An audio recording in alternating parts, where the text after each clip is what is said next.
It was a Tuesday morning in Mon, Georgia, the kind of morning that feels halfway asleep, where even the sky looked like it hadn't made up its mind.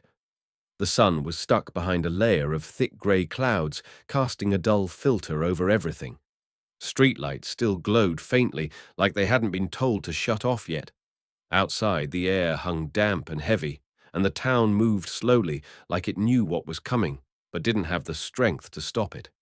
On the corner of Vineville Avenue, nestled between a faded pawnshop and a struggling dry cleaner, stood an old diner.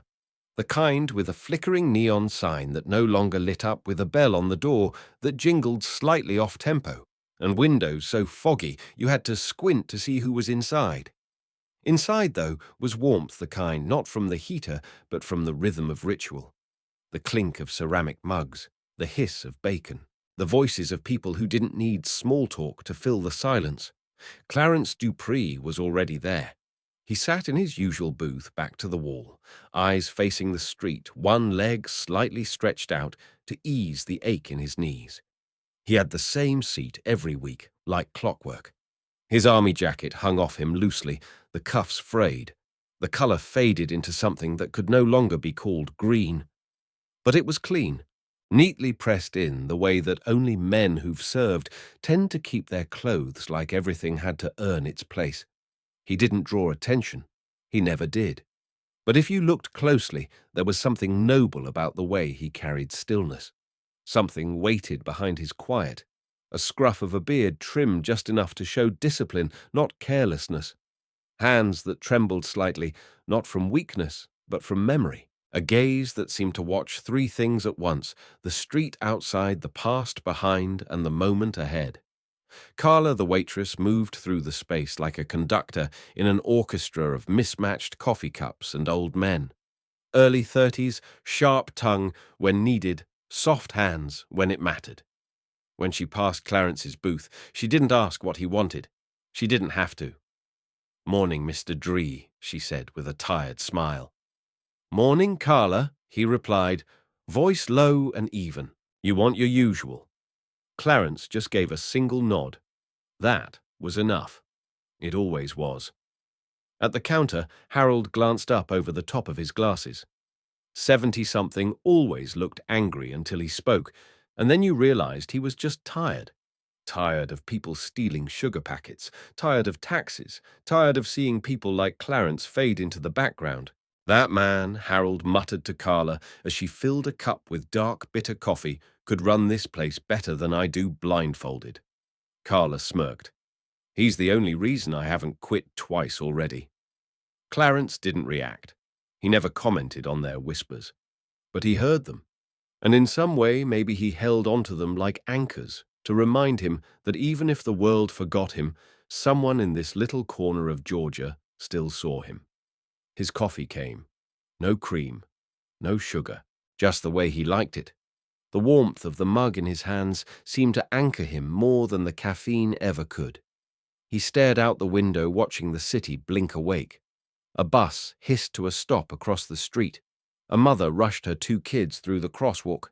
A teenager face buried in her phone narrowly missed walking into a lamppost. Clarence allowed himself the faintest smile. The TV above the counter played news with no sound, but the headlines were familiar. VA backlogs leave, veterans waiting months. Homelessness among vets increases. Mental health programs cut. He didn't need volume. He already knew the script. He'd lived it. Still, he didn't flinch. Just took another slow sip of coffee and let the world spin on without him. But the rhythm broke at 8:14 a.m. The bell over the diner door jingled too hard, like the wind had shoved it open. Two uniformed officers stepped inside, not in a hurry, but with that heavy, practiced authority of men, used to not being questioned. Officer Langley was tall, late 40s, a build that suggested he still wore his old high school football jacket on weekends. His partner, Officer Ree, was shorter and broader, with a clipboard tucked under one arm and a permanent frown etched into his face like it had been carved there. Carla saw them first. Her shoulders stiffened. Her smile returned, but it was different now. Professional force, the kind you wear when you don't want to be noticed. Morning officers, your usual booth. They didn't answer. Langley's eyes locked on Clarence like he'd already made up his mind. He started walking. Clarence, still holding his coffee, didn't move. He'd seen this kind of walk before. Different uniform, same energy. Langley stopped at his booth. "Sir," he said, his voice sharp but rehearsed. "You a customer here?" Clarence blinked once, then nodded slowly. "I am." "You buy anything?" Clarence turned his eyes to Carla, then back to Langley. "Breakfast, coffee." She took the order. Langley glanced toward the counter, but didn't bother waiting for confirmation. "You got a receipt?" Clarence didn't answer. "Not right away." His hand went into his jacket, slow, deliberate, and came out with a worn leather wallet. From it, he pulled a card. Not a license, not a bank card, a VA card. The corners were bent, the print was fading, but it was there. He set it down on the table without a word. Langley picked it up and smirked. "This all you got?" Clarence stared at him. "It's all I need." The entire diner fell quiet, not out of fear, but anticipation, like the first crack of thunder before a storm, like something sacred had been disturbed. Carla stepped forward. "He's good. He's here every week, always pays, doesn't cause trouble." Langley didn't look at her. "Did I ask you?" And just like that, the temperature in the room dropped. You could feel it in the way the silverware suddenly sounded too loud, in the way no one made eye contact, in the way Harold stepped out from behind the counter drying his hands but watching closely. Clarence didn't raise his voice, didn't clench his fists. He just sat a little straighter, looked Langley in the eye and said, "I paid." She took the order. "You can ask her." But the officer didn't ask, because this wasn't about payment. It was about presence, and Clarence had just reminded them he was still here. The moment the question hung in the air, "You a customer here?" the entire mood inside the diner shifted. The rhythm broke. Forks froze mid-air. Coffee mugs stopped halfway to lips. Conversations died like they'd been yanked out by the roots. Everyone knew instinctively that something delicate had just been disturbed. Langley's voice wasn't loud, but it didn't need to be. It carried the sharp edge of authority unchecked, the kind of tone you hear just before rights begin to evaporate. Clarence didn't move. He didn't flinch. He simply answered with calm clarity, "I am." Langley nodded like he was filing that away for later, then leaned in closer.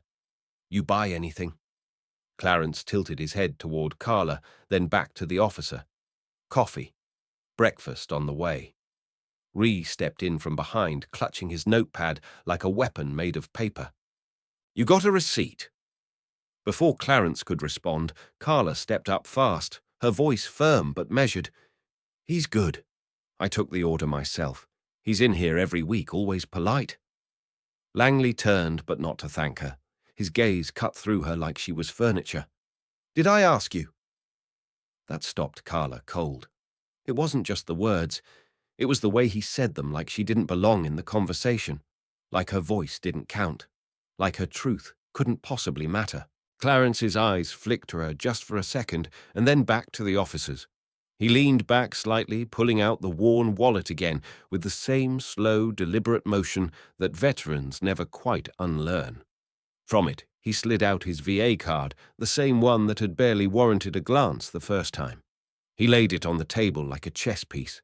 Langley picked it up and gave it a brief look before scoffing. "This all you got?" Clarence met his eyes.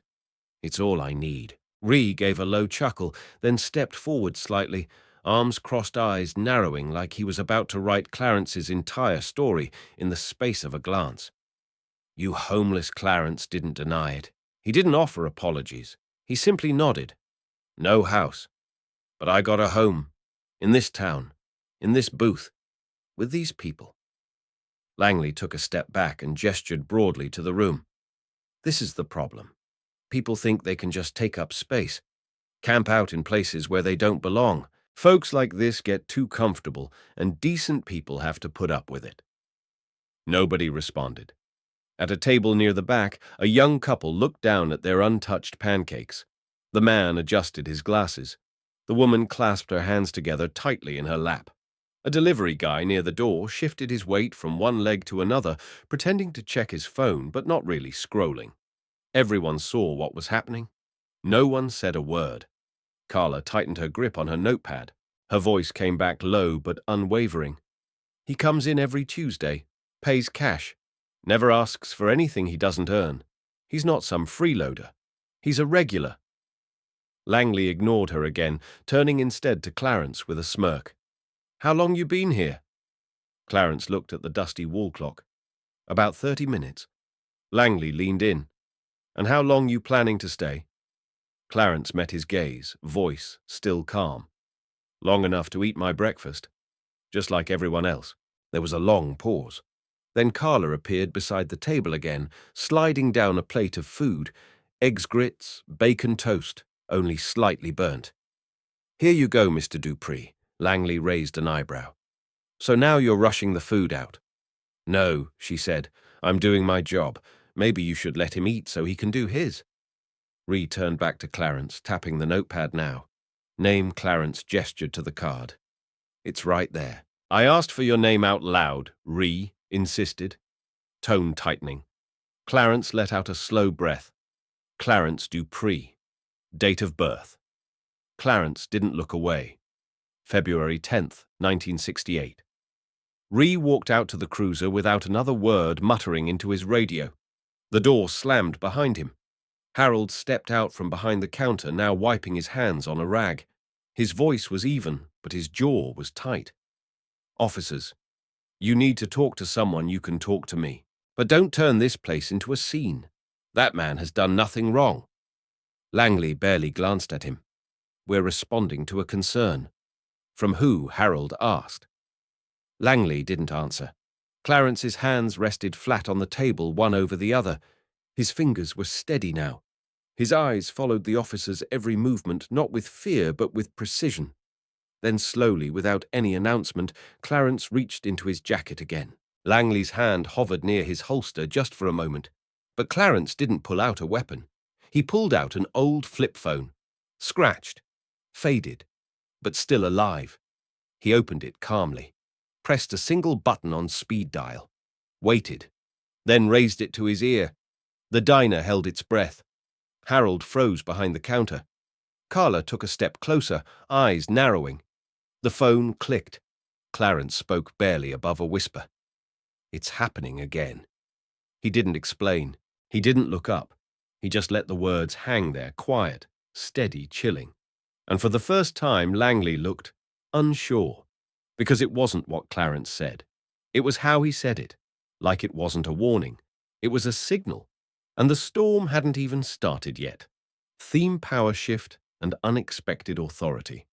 The phone call hadn't even ended, but the effect was already rippling through the room.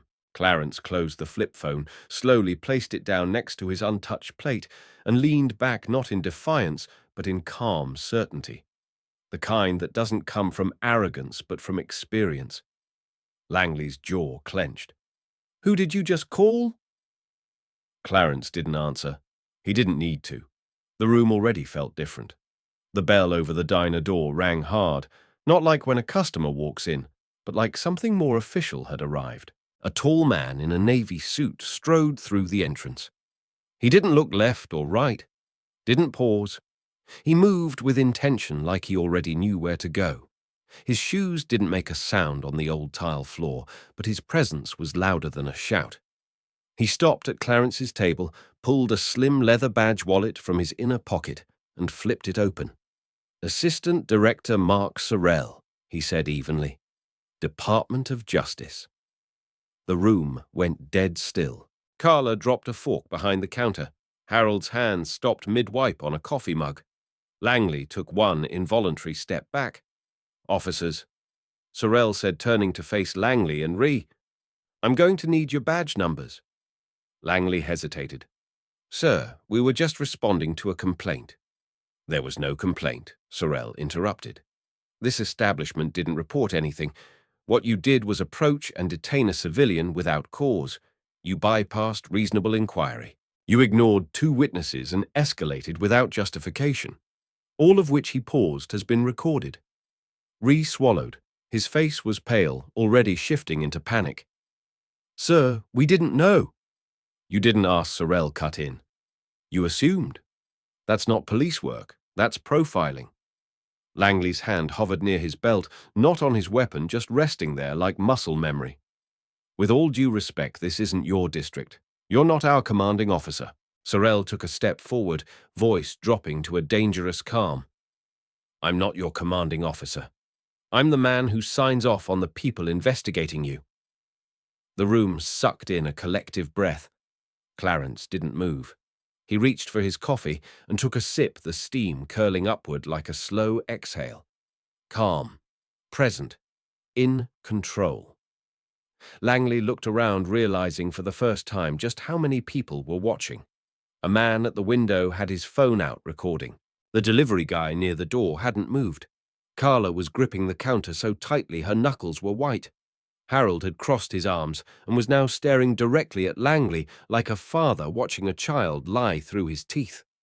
Sorrel turned back to Clarence, his posture softening. "You okay?" Clarence nodded once. "Didn't want to call you." "I know," Sorrel replied. "But you were right to." Langley took a step forward, the last of his pride refusing to die. "Sir, we were just doing our job." "No," Sorrel replied. "You were doing damage, and you're lucky it stopped here." Ree returned from the cruiser holding a tablet with trembling hands. "Name checks out. Honorable discharge. Bronze Star. 2 tours in Iraq." Sorrel raised an eyebrow. "And yet you had the gall to question him, like he was stealing bacon." Langley didn't respond. His face was flushed, the red crawling up his neck. "You can leave now," Sorrel said coldly, "or stay and be arrested for civil rights violations. Your choice." Langley stared at Clarence for a moment longer, some mix of disbelief, resentment, and shame flickering in his eyes, then turned toward the door. Ree followed quiet as a shadow. And just like that, the balance of power shifted. Clarence didn't smirk, didn't nod, didn't move. He just took another sip of coffee, now lukewarm, but tasted like peace. Carla exhaled. Harold set the mug down. The diner returned to silence, not out of fear but respect. There was more to Clarence than they ever knew, and now the world was about to find out. Theme virality exposure and unwanted fame. It started as a ripple, a blurry clip uploaded to TikTok taken from the back of the diner by a teenage customer who had kept her phone low. The caption read, "DOJ just walked into my local diner like it's a movie. Watch this veteran shut it down." Within 20 minutes, it had over 100,000 views. By lunchtime, someone had pulled the body cam footage from a public server. That clip spread faster. No narration, no edits. Just raw audio. Langley's tone, Clarence's stillness, Sorrel's quiet demolition of 2 men who thought no one was watching. It hit Twitter like a lightning bolt. Clarence Dupri, silent warrior. This is why we film. I am Clarence. By evening, CNN had run the story. Then MSNBC. Then international outlets. Talk shows were quoting him. Podcasts were dissecting every frame of his interaction. Op-eds called him a symbol. Some called him a wake-up call. All Clarence knew was that people were saying his name for the first time in years, and he wasn't sure how he felt about it. Sorrel called him. "You okay?" "I'm tired," Clarence said. "Didn't want all this." "I know, but the internet doesn't ask for permission." Journalists dug deeper. Task Force Wolfhound, Special Operations, dozens of missions, most of them redacted. A commendation letter dated 2007 with the words, "for gallantry and discretion." No press, no ceremony, just quiet paperwork for a quiet man. Clarence hadn't told anyone, not Carla, not Harold, not anyone in Mon. Now the world was telling his story for him. Offers came in. A non-profit wanted to buy him a house. A news outlet offered exclusive rights for a full sit-down. Local officials scrambled to apologize. One officer, resigned immediately. Langley was suspended pending investigation. Public records showed at least 5 prior complaints, all buried. Not anymore. Outside the Mon Police Department, a crowd formed. No shouting, just signs. Respect doesn't require a uniform. Clarence didn't ask for power. He earned it. Inside the diner, Clarence was back in his usual booth. Same coffee, same seat, same stare out the window. "You sure you're okay?" Carla asked him quietly. "I'm not invisible anymore," Clarence replied. "I just don't know if I like being seen." Harold slid over a plate of pie. "It's on the house." Clarence didn't look up. "I'll pay for it." "You already did," Harold said. "A long time ago." And outside, the internet kept spinning. But Clarence stayed still. Theme emotional release, quiet power lasting impact. The diner felt different now, though nothing had physically changed. Same chipped mugs, same cracked tiles, same flickering neon sign outside the fogged-up windows.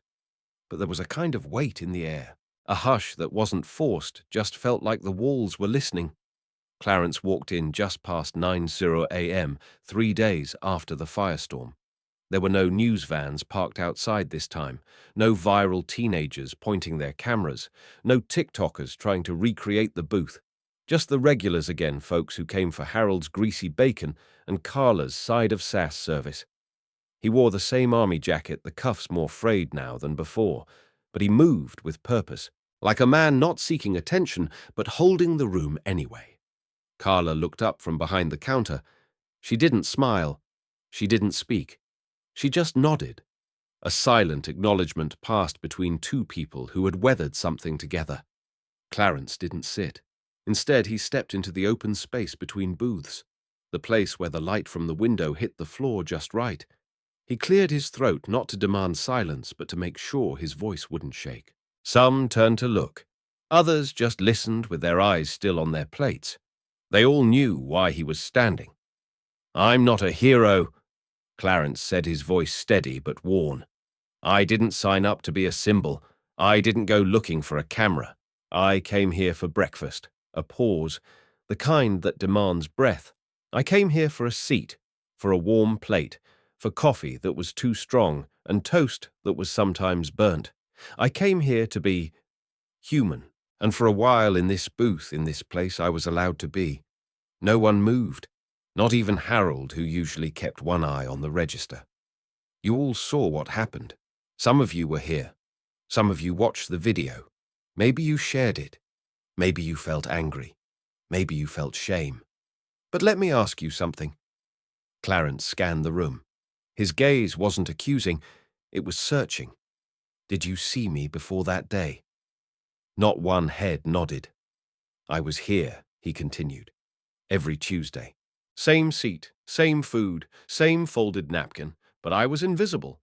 Not because I tried to be, but because it's easier to look past someone than to look at them." A truck rumbled by outside. The diner remained still. There are thousands like me, people who gave their strength to a system that doesn't see them once they've stopped serving. People who sleep in shelters not because they're lazy, but because rent is impossible and dignity doesn't count as currency. Clarence paused, not because he was done, but because he was letting the weight settle. "I didn't ask for praise," he said. "I asked for a seat." He took one step forward. "I didn't demand a parade, just a plate." Another pause, and still I had to prove I belonged. A waitress from the back leaned against the doorway, tears threatening to spill. One man lowered his newspaper. An elderly couple gripped each other's hands. "I don't need your pity," Clarence continued. "I don't even need your applause. I need you to remember what it feels like to be overlooked so you don't do it again.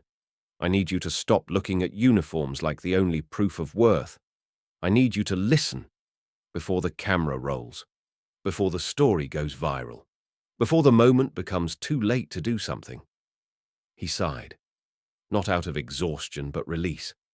We talk a lot about respect. We use the word like it's cheap. But real respect, real recognition, it's quiet. It's eye contact. It's space. It's not being followed in a store. It's not being asked to explain why you belong somewhere when you've already earned your place.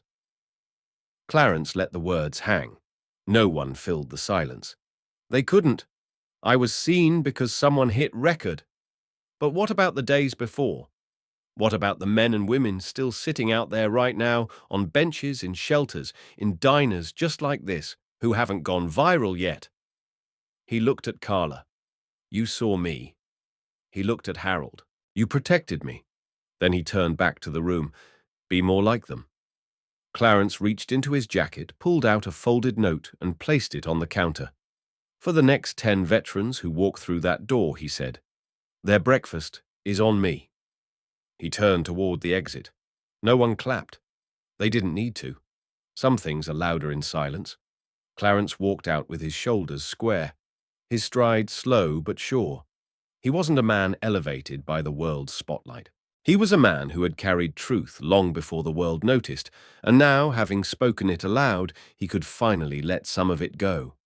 Outside, the wind rustled, the streets hummed as always. But in that corner of Mon Georgia, something had changed. Not because Clarence had demanded it, but because for once the world had listened. And this time it couldn't unhear what had been said,